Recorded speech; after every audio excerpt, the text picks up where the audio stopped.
Well, it is October and I'm trying my darnest to feed the algorithm some on-topic reviews that it can't ignore. So, with that said, how about the worst of these movies I've been binging through? Shocker from 1989. Before we get into it, I want to give a quick mention to my buddies over at CALDERALab.com. They sent me their latest, the Body Bar. This all-natural soap smells great, and in just one pass develops such a thick lather, you swear you could slip through time. If you're man enough to try the Body Bar, use my promo code FRY15, save 15% at checkout.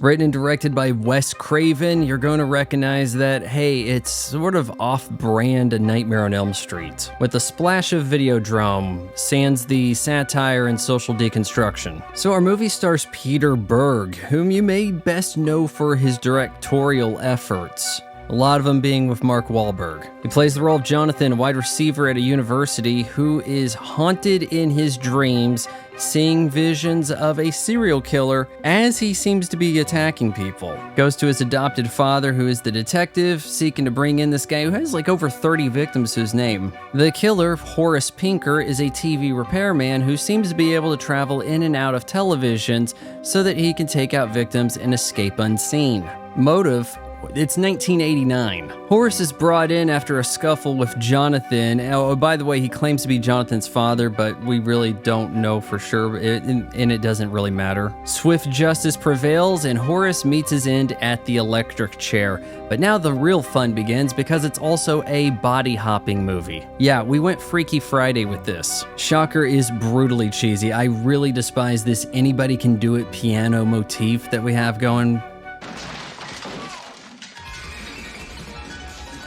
And if you found the movie fun, it was probably only because it was playing some hair metal. There is simply way too much going on. Talking to people in your sleep, talking to the dead. Dead girlfriend's pendant is the key to everything, but Jonathan's afraid of her, even though they just teamed up in the previous scene. Switching between bodies. This should have been more focused on the TV dynamic, which really only comes into play in the final 5 minutes. Performances range from not good to over the top. There really are no scares because it leans too far camp while also not being particularly funny. And obviously the story doesn't make a lick of sense. I give Shocker 1.5 out of 4 stars.